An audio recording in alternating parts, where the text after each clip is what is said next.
오늘 주신 말씀은 데살로니가전서 5장 18절 한 절 말씀입니다. 데살로니가전서 5장 18절 한 절. 범사에 감사하라. 이는 그리스도 예수 안에서 너희를 향하신 하나님의 뜻이니라. 아멘. 오늘 제목은 성도는 범사에 감사한다. 성도는 범사에 감사한다. 이렇게 제목을 가지고 은혜를 나누기를 원합니다. 11월은 추수의 계절이기도 하지만 감사의 계절이기도 합니다. 그래서 우리 교회는 11월 27일 마지막 주일 추수감사 주일을 지킵니다. 여러분, 감사할 수 있다고 하는 것은 축복받았다고 하는 증거입니다. 이 축복은 항상 감사가 따라와야 하는 거예요. 감사가 없는 축복은 축복이 아니에요. 아무리 많이 소유하고 있어도 감사가 없으면 그 사람은 축복받은 사람이 아니에요. 아무리 많은 돈을 은행에 있지만 감사가 없다면 축복받은 사람이 아니에요. 여러분, 기독교는 감사의 종교입니다. 항상 감사가 뒤따라야 되는 거예요. 예배도 감사가 따르는 예배를 드려야 되는 거죠. 기도도 감사가 따르는 기도를 드려야 되고, 봉사를 해도 헌금을 해도 감사하는 마음으로 드려져야 되는 거예요. 그래서 성경에 보면 감사의 제사를 드리자, 이런 말씀들이 많이 나오잖아요. 세상의 미신들은요, 감사하지 않아요. 맨날 달라고만 하지, 막 달라고만 하지, 그들에게 가서 감사합니다 드려지는 사람 없어요. 여러분, 세상의 미신들은 구하기만 하지 감사가 없어요. 그런데 우리 기독교는 감사가 따라요. 왜냐하면 우리가 믿는 하나님은 지금도 살아계시고 전능하시고 우리를 사랑으로 이끌어 가시는 살아계신 하나님이기 때문에 기독교는 감사가 따르는 거예요. 그래서 우리는 살아계시고 전능하신 하나님, 나를 사랑하시는 그 하나님께 고마움이 예배로 늘 드려지는 거죠. 오늘날 사람들은 축복이 뭐냐? 물질적 축복을 많이 말해요. 많은 물질, 풍부한 물질을 소유하면 복이라고 생각해요. 그러나 감사와 기쁨이 없다면 진실한 의미에서 그건 많아도 축복이 아니에요. 진정한 복이 아니에요. 그 많은 소유가 나에게 불안과 공포를 가져다 준다면 여러분, 그게 무슨 복이라고 말할 수 있겠어요? 감사는 깨달음에서 오는 거예요.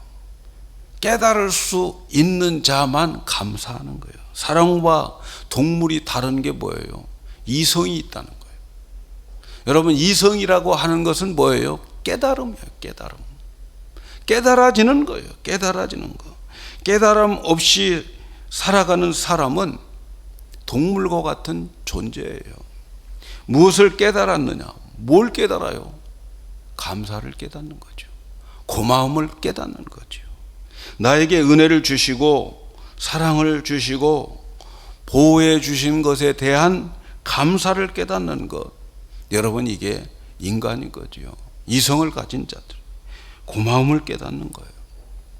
일본에 우찌무라 간주라고 하는 유명한 신실한 신학자가 있는데, 그분은 하나님의 저주 중에 하나가 이런 거래요. 감사하는 마음이 생기지 않는 메마른 마음. 감사하는 마음이 생기지 않는 메마른 마음. 이것이 하나님의 저주 중에 하나라는 거죠. 한없는 은혜 가운데 살면서 항상 우울하고 불평과 불만, 원망으로 가득 찬 마음으로 살아간다는 것은, 그 마음에 감사가 생기지 않는 그것은 바로 그것이 하나님의 저주라는 거예요. 여러분, 기독교는 감사하는 것이 기독교예요. 우리의 삶에서 감사를 발견하고 고마운 마음이 들어서 어떤 때 나를 이끌어 주시고 나에게 베풀어 주신 그 은혜를 생각할 때 찡하는 마음, 목이 메이는 마음, 나도 모르는 사이에 눈물이 툭 떨어지는 그러한 모습이 여러분 기독교인에게 가장 행복한 모습인 것을 우리는 경험했을 거예요. 그 사람이 참된 그리스도인인 거예요. 우리는 해마다 11월 되면 연례 행사처럼 감사를 계절을 맞이합니다. 이렇게 감사의 계절을 반복해서 지내다 보면 감사의 의미를 놓칠 수 있을 때가 참 많아요. 왜냐하면 대부분 우리들의 감사는 과거 지향적이에요. 그래서 과거에 내가 얼마나 하나님으로부터 은혜를 받았는가, 내가 누구로부터 과거에 은혜를 받았는가, 그래서 우리가 감사하기 위해서 과거의 기억을 더듬어서 감사를 하는 거예요. 내가 하나님으로부터 금년도 무엇을 받았지? 내가 받은 것이 무엇이지? 내가 응답받은 것이 무엇이지? 내가 도움받은 것이 무엇인가? 우리의 기억을 의존해서 감사를 찾아내는 거예요. 그래서 우리는 감사를 하기 위해서 기억력이 있어야 돼요. 그런데 기억이 없으면 감사가 나오지 않는 거예요. 그렇게 많은 은혜를 받았음에도 기억에 남지 않으면 감사가 없어요. 감사하고 싶어도 감사할 마음도 없고 감사도 찾을 수가 없어요. 그래서 성경은 오늘 우리에게 범사에 감사하라 그렇게 말씀하는 거예요. 범사에 감사하라. 범사에 감사하라고 하는 이 말씀은 우리의 기독교인의 감사가 과거 지향적이고 기억력에 의존하는 감사가 아니라는 것을 가르쳐 주는 거예요. 범사가 감사하다고 하는 말 속에는 깊은 하나님의 뜻이 있습니다. 범사에 감사하라고 하는 말씀은 과거에 감사할 것이 있어서 감사하라고 하는 말이 아니에요. 그렇다고 해서 생각 없이 무조건 감사합니다, 감사합니다, 앵무새처럼 외치라는 말도 아니에요. 물론 억지로라도 감사합니다, 감사합니다라고 그런 말을 자꾸 하면 그런 마음이 생길 수 있다, 부정하지 않아요. 그러나 좀 무리가 있는 것 같아요. 사도 바울이 말하는 범사에 감사하라고 하는 말씀에는 오늘 우리가 붙잡아야 할 중요한 요소가 들어 있어요. 그것은 범사에 감사하라라고 할 때에는, 범사에 감사하라고 할 때는 그 범사에 감사할 수 있는 원인이 있기 때문에 그 원인을 붙잡으라는 거예요. 오늘 우리에게 펼쳐지는 모든 상황 속에 감사하라는 거예요. 그런데 왜 감사해야 되느냐? 범사에 감사할 수 있는 원인이 있다는 거예요. 근본 원인이 있다는 거예요. 어떤 상황 속에서도 감사할 수 있는 원인이 있는데 바로 그 원인을 붙잡고 나면 나에게 주어진 모든 삶이 감사가 된다는 거죠. 감사할 수 있다는 거죠. 우리가 모든 일에 감사할 수 있는 원인이 무엇이냐 하는 거죠. 우리가 만나는 모든 좋은 일, 나쁜 일, 어떤 상황 속에서도 감사할 수 있는 원인이 있기 때문에 그 원인을 붙잡으면 범사에 감사할 수 있다 하는 거지요. 어떻게 기독교인들이 모든 일에 감사할 수 있을까? 범사에 기독교인들은 감사해야 되는데 그 감사할 수 있는 그 근본 원인이 뭘까? 오늘 두 가지를 말씀드리려고 합니다. 첫째는 우리의 주어진 모든 상황, 현실, 내가 만나는 모든 나의 삶 속에서 우리는 초점을 하나님께 맞춰야 된다는 거죠. 금년도 우리에게 많은 일들이 벌어졌어요. 많은 일들을 우리는 경험하며 살았습니다. 그러나 우리의 모든 그것의 초점은 하나님께 맞추라는 거죠. 그래서 오늘 말씀에 범사에 감사하라, 거기에서 끝나지 않고 이는 예수 그리스도 안에서 우리를 향한 하나님의 뜻이 있다는 거죠. 하나님의 뜻이 있어요. 여러분, 금년도 우연히 우리에게 펼쳐진 상황들이 아닙니다. 그래서 내게 좋은 일이나 나쁜 일이나 하는 것을 생각을 우리는 많이 하지만, 그러나 우리에게 향하신 하나님의 관심은 그 삶, 그 환경 속에서, 그 상황 속에서 하나님의 목적을 가진 뜻이 있다는 거죠. 여러분, 내 인생을 내 뜻대로 살도록 하기 위해서 우리를 하나님이 세상에 보낸 게 아님을 우리는 알고 있죠. 저와 여러분을 이 세상에 보낸 것은 내 뜻 이루라고 보낸 게 아니고 우리를 향한 하나님의 뜻이 계셔서 그 뜻을 이루기 위해서 우리를 이 땅에 보냈다는 사실을 우리는 명심해야 돼요. 그러므로 우리에게 펼쳐진 우리 모든 상황은 하나님 뜻 가운데 있었어요. 여러분, 그게 우연이 아니었어요. 하나님의 뜻 가운데에서 나에게 펼쳐졌어요. 우연이 아니고 해프닝이 아니고 그 환경 속에 하나님의 뜻이 숨어 있었다는 거죠. 사랑하는 여러분, 그래서 우리에게 어떤 일이, 어떤 상황이나 또 어떤 사건이 일어났다면 우리가 생각해야 될 것은 그 사건을 누가 허락해 주셨느냐는 거죠. 왜 하나님이 나의 삶 속에 이 상황을, 이 사건을, 이런 삶을 허락해 주셨느냐? 그거 누가 허락해 주셨는가? 하나님이라는 거죠.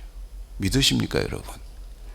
예? 금년도 여러분이 살아온 모든 삶 속에 이 모든 것이 하나님이 허락하시고 하나님이 주관하시고 하나님이 이끌어 오셨다는 거죠. 무슨 일을 만나든지 그 일은 하나님의 뜻 가운데서 일어난 일이라는 것을 여러분 꼭 믿으시기를 바랍니다. 나에게 좋은 일이나 어려운 일이냐 이런 것의 문제가 아니고 이 일을 하나님이 허락하신 일인가 아닌가에 여러분 초점을 맞춘다면 우리는 범사에 감사할 수 있습니다. 만일 나에게 당하는 일이 하나님의 뜻 가운데 있다면 그 속에는 분명히 하나님의 놀라운 계획이 여러분 숨어 있다는 것을 꼭 기억하시기를 바랍니다. 구약 성경에 보면 요셉이라고 하는 인물 우리가 너무나도 잘 알죠. 요셉은 생애에 있어서 그 상황이나 그에게 펼쳐지는 모든 것들을 보면서 그는 그 생애에 펼쳐지는 모든 그 상황 속에 즉각 반응하지 않고 살았습니다. 요셉의 생애는 알다시피 너무나도 험난했어요. 형들에게 미움을 받아서 노예로 팔려가고 노예 생활을 충성스럽게 정말 최선을 다해서 했음에도 불구하고 억울한 누명을 쓰고 감옥에 들어가게 된 그 신세입니다. 아버지의 사랑을 독차지했던 그가 노예가 되어버리고 보디발의 집에서 억울하게 감옥에 들어간 죄인의 신세가 되었어요. 그의 생애를 보면은 원망과 불평을 해도 괜찮을 정도로 그의 생애는 너무너무 힘들었어요. 그 정도면 원망해도 돼. 그 정도면 불평, 불만, 하나님에 대한 반항해도 될 만하다고 생각도 되는데, 그런데 그는 주어진 삶 속에서 즉각 반응하지 않아요. 그가 훗날에 총리가 되잖아요. 총리가 되고 난 다음에 흉년이 들고, 흉년이 들어서 그의 형제들이 요셉 앞에 곡식을 사러 왔을 때 요셉은 그들을 알아보고 그리고 나중에 밝히면서 형들과 요셉이 서로 대합니다. 그때 형들은 얼마나 떨고 있는지 몰라요. 그때 요셉은 말합니다. 형님들이요, 형님들이 나를 팔아서 내가 이렇게 여기 온 게 아니고 하나님이 나를 먼저 이곳에 보내서 우리를 구원하기 위함이라고 그렇게 말합니다. 요셉의 초점은 자신의 억울함을 당했던 환경이 아니고 그 환경을 주신 하나님에게 있었어요.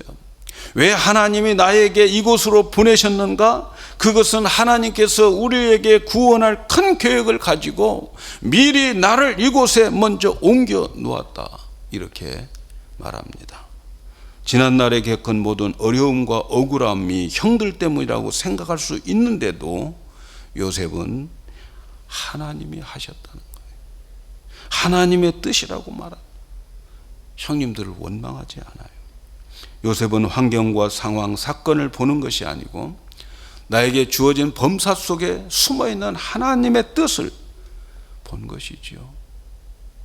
사랑하는 여러분, 왜 우리가 범사에 감사해야 됩니까?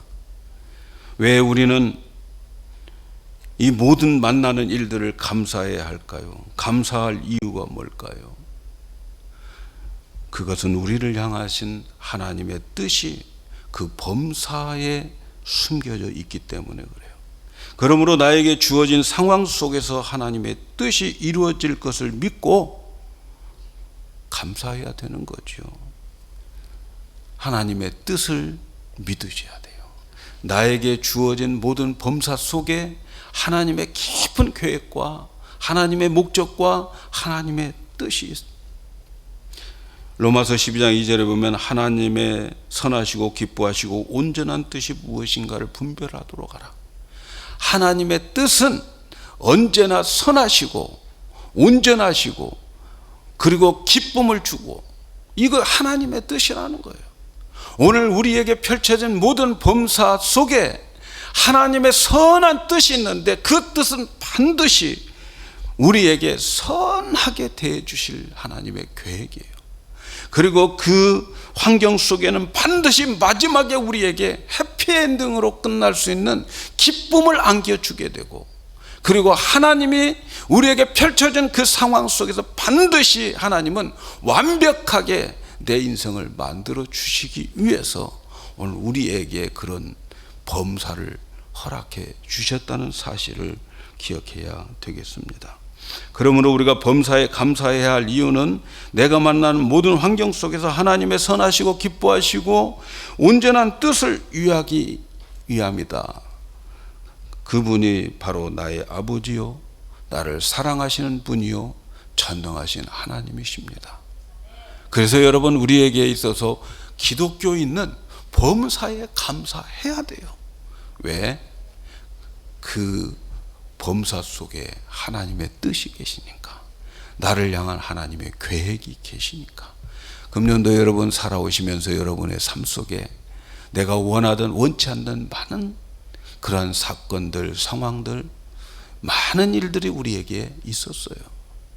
그러나 여러분, 우리가 그럼에도 불구하고 감사해야 할 일은 바로 그 속에 하나님의 계획이 있습니다. 하나님은 우연히 우리의 인생을 이렇게 펼쳐가지 않았음을 믿으셔야 돼요. 이것을 믿는 자만이 범사에 감사할 수 있습니다.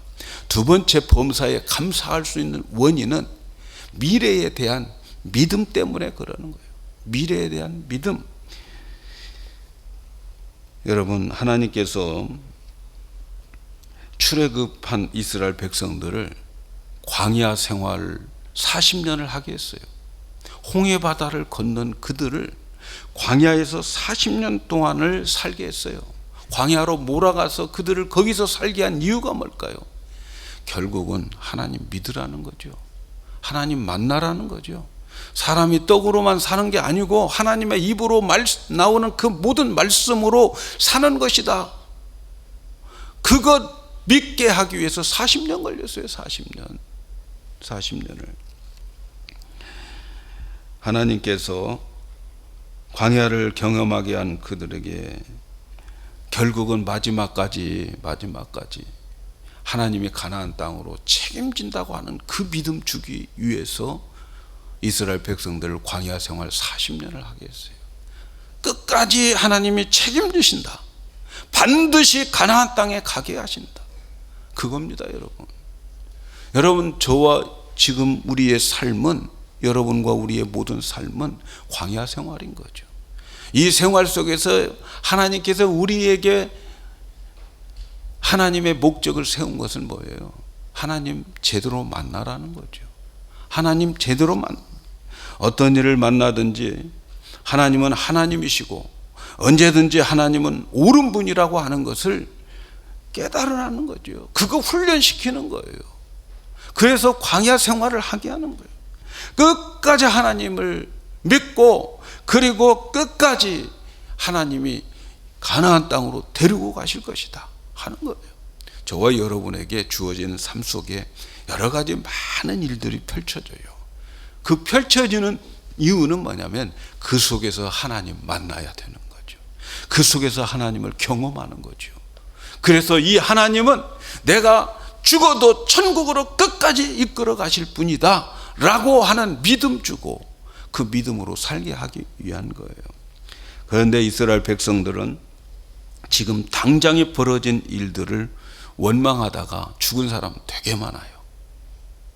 성경을 읽어보면 하나님 원망하다가, 광야에서 하나님 원망하다가 죽은 사람들이 많아요.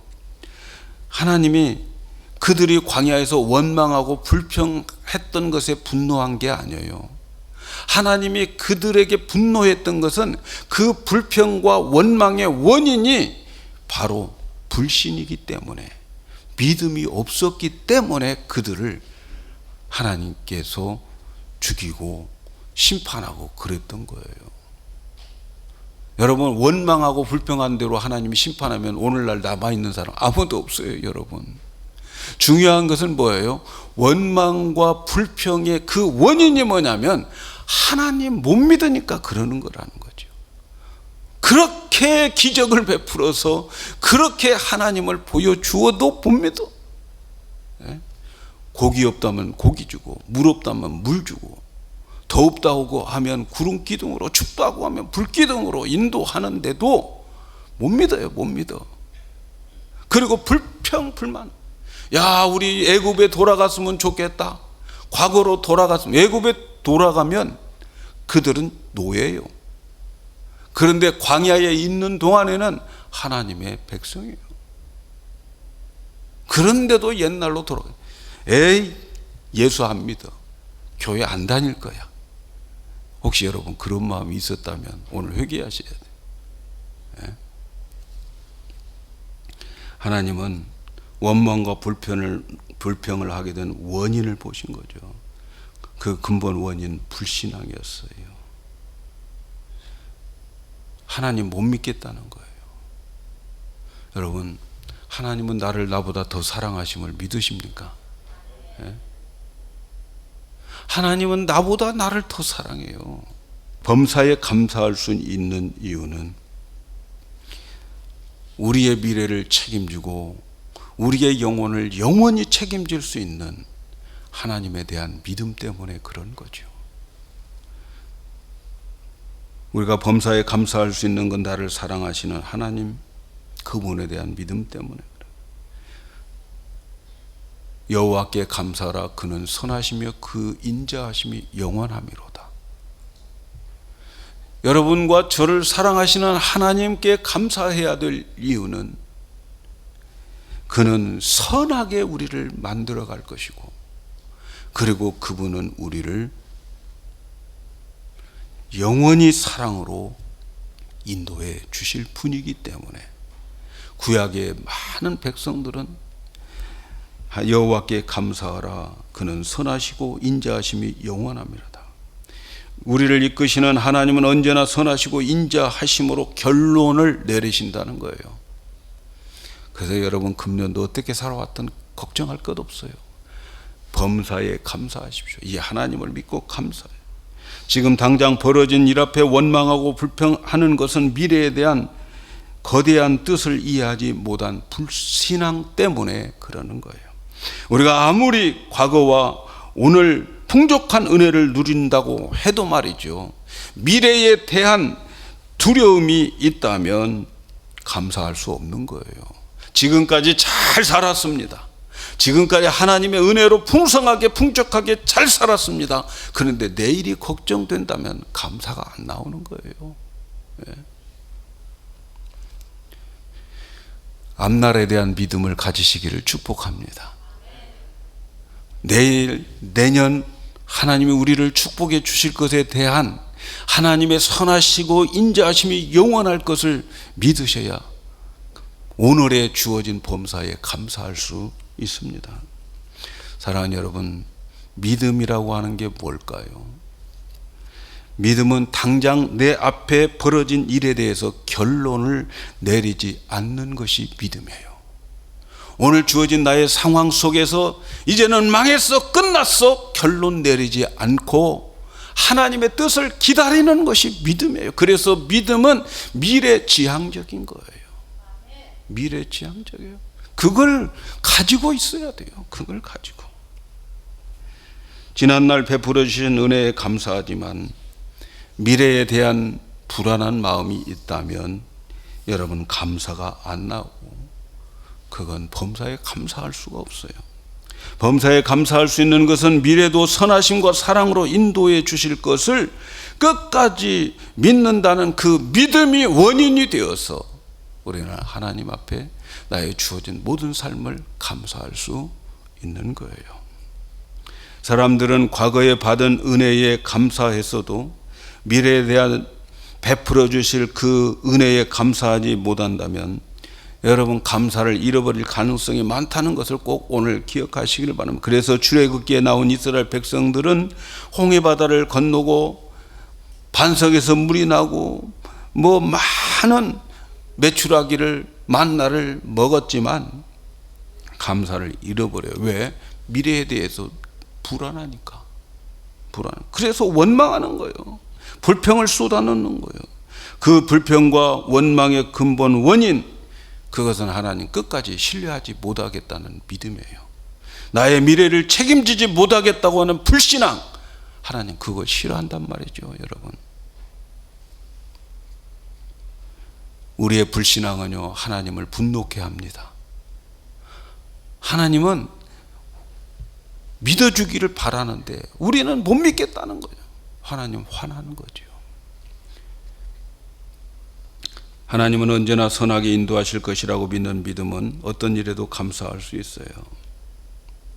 구약에 나타난 다니엘은 어린 시절에 바벨론의 포로로 잡혀가, 소년 시절에 잡혀가서 궁중에서 살다가 그 사람이 어떻게 바벨론, 포로돈 나라에서 온 사람이 바벨론 나라의 제2인자가 되는 거예요.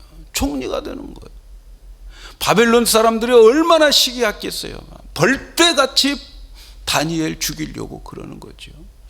그래서 그들의 음모를 꾸미는 거죠. 음모를 꾸미는 게 뭐예요? 바벨론 왕에게 구하지 않고 다른 신에게 기도하면 죽이자. 그런데 말이죠, 다니엘서에 보면은, 다니엘서 6장 10절에 보면은 죽이기로 도장을 찍은 것을 알고도 하나님께 전에 하던 대로 3번 기도하고 감사했다는 거죠. 감사했다는 거예요. 죽을 줄 알면서도 감사의 기도를 하루에 3번 하나님께 드렸어요. 왜 그렇게 했을까요, 여러분? 그는 하나님을 믿었어요. 끝까지 하나님이 자기 편이라는 것을 믿었어요. 하나님이 자기를 도와주실 것을 끝까지 믿었어요. 그럼에도 불구하고 그는 기도한 거 아닙니까? 하나님은 그를 꺼내주시지 않아요. 그를 통해서 하나님을 만민에게 보여주지 않아요.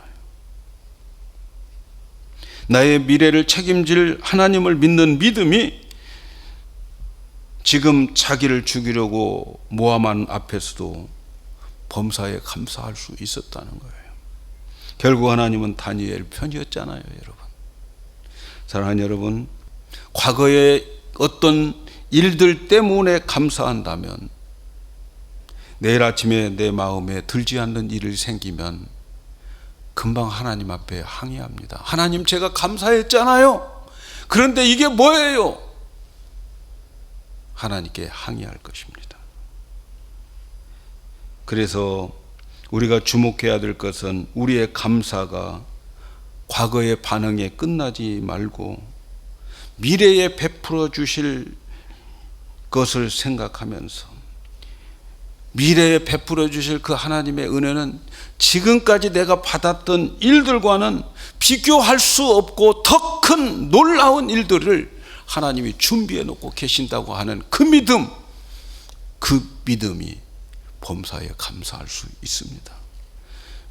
믿음은 지금까지 일어나는 일보다 더 많은 일을 기대하게 만들어요. 그래서 아직 일어나지 않았지만, 현실은 어렵지만 전능하신 하나님, 나를 사랑하시는 하나님, 그분을 바라볼 수 있다면, 그분에게 나의 초점을 고정시킬 수 있다면 감사할 수 있어요. 바울이 범사에 감사라는 말씀은 믿음으로 미래를 바라보는 사람만 할 수 있어요. 오늘 우리의 삶에 어떤 일이 벌어진다 해도 여러분, 거기에 사로잡히지 않고 시선을 선하시고 그 인자하심이 영원하신 그분께 고정시켜야 돼요. 그래야 우리의 상황과 상관없이 감사할 수 있어요. 미래의 행실이, 미래에 하나님께서 나에게 행하실 그 일들, 하나님의 행하실 일들을 기대하면서 오늘 내가 원치 않는 일들이 내 앞에 있다 할지라도 하나님은 참 좋으신 분이다. 하나님은 선하시고 인자하심이 영원하다고 하는 이 믿음을 가지고 감사할 수 있는 게 성도들입니다. 어차피 우리 인생은 내 실력으로 살아가는 게 아니잖아요. 하나님 손에 의해서 결정된다고 하는 사실을 믿고 어떤 상황과 시간, 사건 속에서 흔들리지 않고 하나님 손에 있음을 믿고 여러분, 우리의 주어진 삶을 감사하면 좋겠습니다. 감사의 계절, 우리에게 펼쳤던 모든 것이 우연이 아니었고 하나님의 세심한 뜻을 이루어가는 과정인 것을 오늘 우리가 알고 감사하는 이 11월을 보냈으면 좋겠어요. 불평, 원망이 있다는 것은 여러분, 하나님이 내 마음에 안 든다는 것인데 마음을 바꾸시기를 바라요.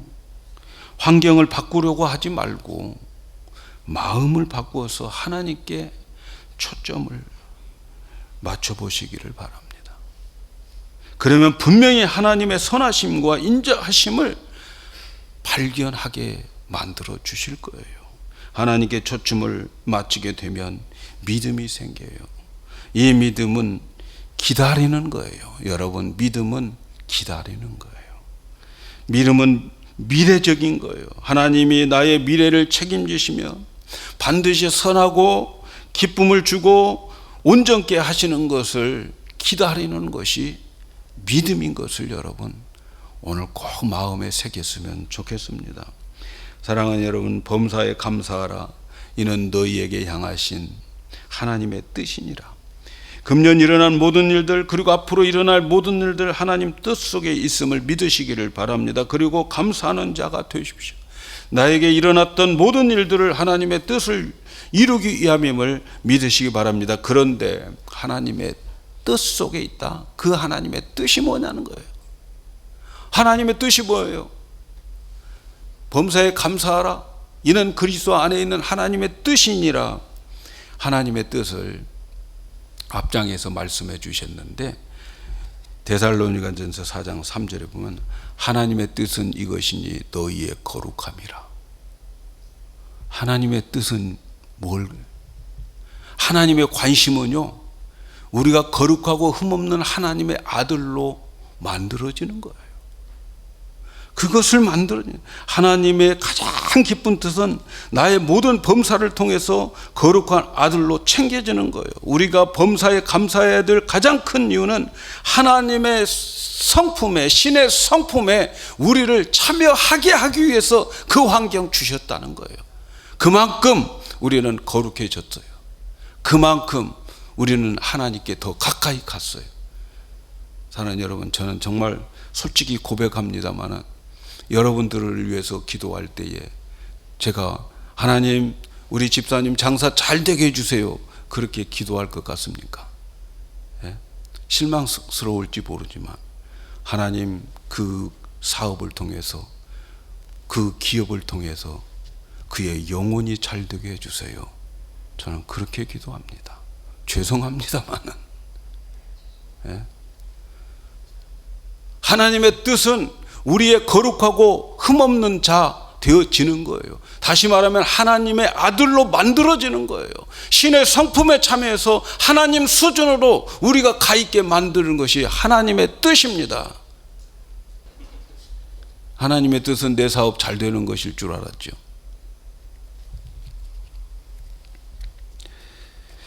오늘 우리에게 펼쳐진 상황과 사건 흔들리지 마시고 하나님께 초점을 맞추시고 미래를 하나님께 맡기면서 감사의 영이 여러분에게 충만하기를 축복합니다.